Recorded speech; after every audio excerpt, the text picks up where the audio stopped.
Good evening viewers, welcome to study with प्रेक्षा।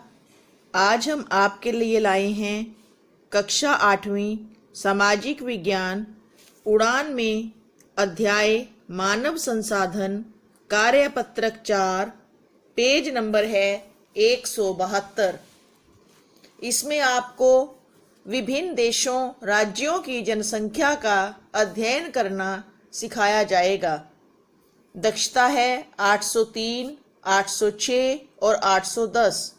महत्वपूर्ण बात यह है कि इसमें आपको सिखाया जाएगा कोई भी मानचित्र देखकर, कोई भी चित्र देखकर, कोई भी बार डायग्राम देखकर हम उसके आंकड़ों को समझ सकें और दूसरों को समझा सकें।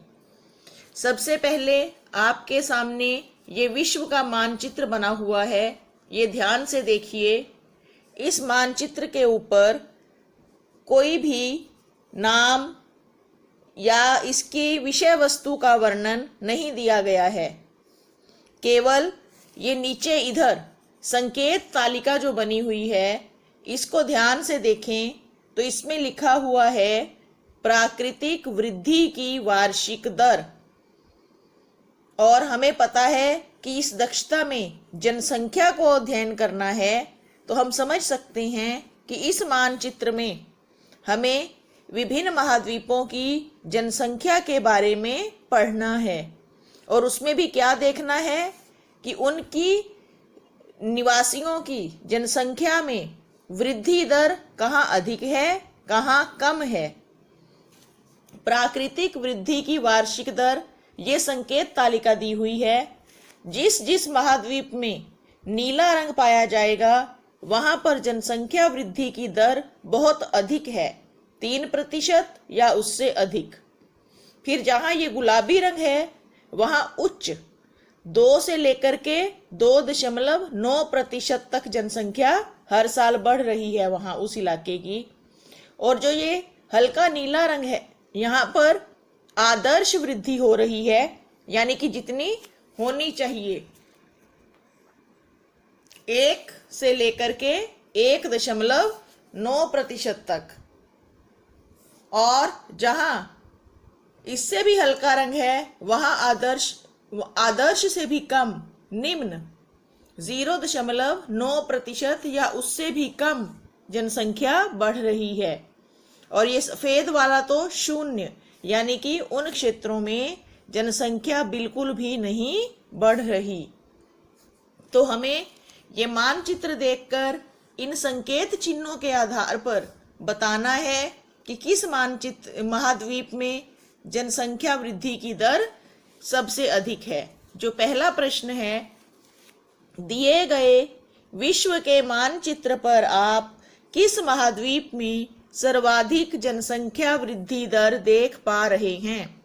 तो इसका उत्तर है दक्षिण अफ्रीका। नीला रंग दक्षिण अफ्रीका में दिखाया गया है।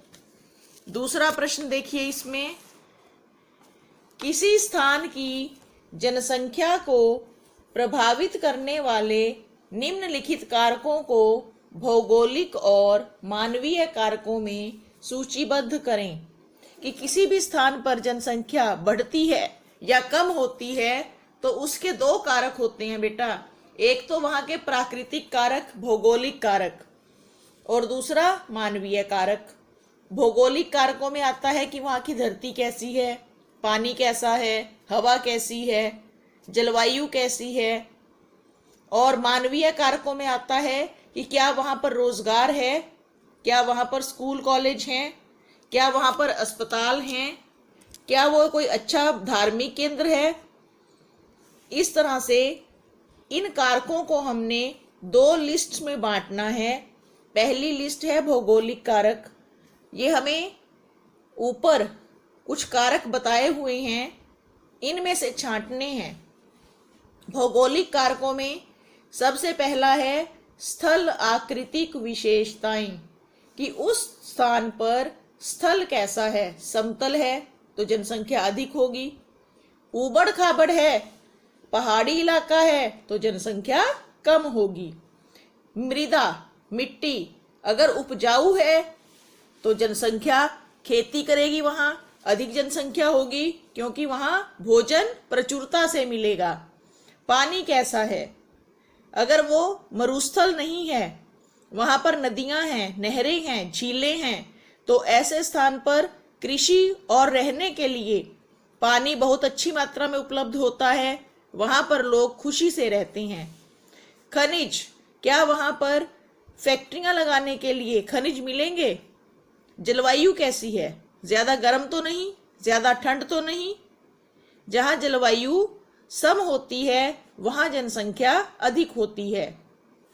मानवीय कारकों में देखिए कि औद्योगिक क्षेत्र हैं जहां हमें नौकरी मिलेगी, हमारे बच्चों के लिए स्कूल हैं, मकान बनाने के लिए समतल जगह है, अस्पताल है जहां स्वास्थ्य सुविधाएं मिलेंगी, धार्मिक केंद्र और सांस्कृतिक महत्ता, ये सारे मानवीय कारकों में आते हैं। अब एक दंड आरेख दिया हुआ है नीचे। इस दंड आरेख के आंकड़ों को देखें और सर्वाधिक जनसंख्या वाले 5 देशों को क्रमबद्ध करें। ये देश हैं और ये है जनसंख्या, ये करोड़ में है।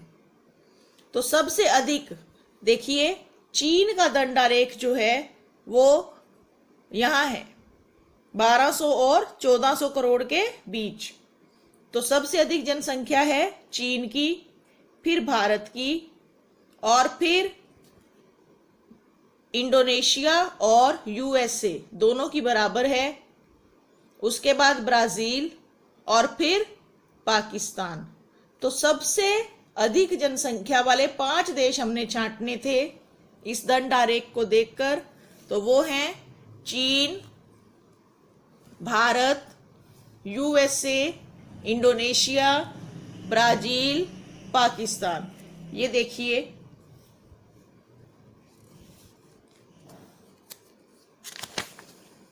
इससे आगे हमें एक तराजू दिखाई गई है।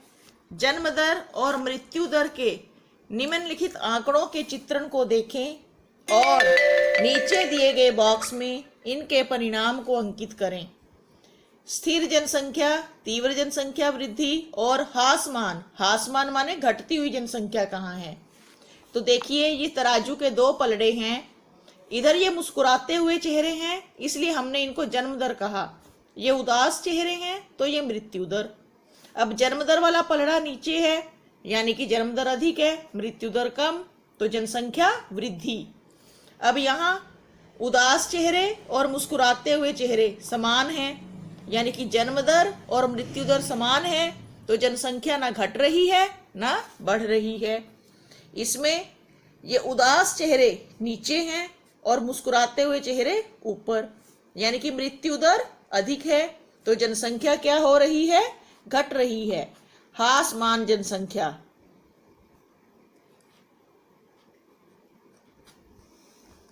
ह्रासमान का अर्थ है घटना।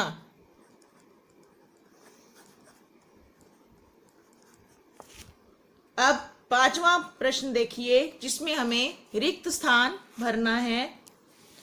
खाली स्थान एक राष्ट्र के सबसे बड़े संसाधन होते हैं। तो कौन से संसाधन होते हैं सबसे बड़े? मानव। मानव एक राष्ट्र के सबसे बड़े संसाधन होते हैं।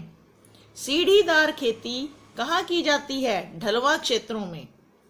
विश्व में सर्वाधिक जनसंख्या वाला देश भारत है। सत्य। अब भारत की जनसंख्या चीन से भी ज्यादा हो गई है। भारत में जनसंख्या का औसत घनत्व 382 व्यक्ति प्रति वर्ग किलोमीटर है। ये पिछली जनसंख्या के आंकड़ों के अनुसार है, नए आंकड़े अभी उपलब्ध नहीं हैं। निम्नलिखित में से सर्वाधिक जनसंख्या किस क्षेत्र में मिलती है? तो मैंने आपको बताया था कि मैदानी क्षेत्रों में हमेशा जनसंख्या अधिक होती है। तो इसका उत्तर है विकल्प ख, गंगा का मैदान। इस वीडियो को ध्यान से देखें। ये जनसंख्या के आंकड़ों को समझने का सरलतम उपाय है। हमारे चैनल को शेयर, लाइक और सब्सक्राइब करें। धन्यवाद।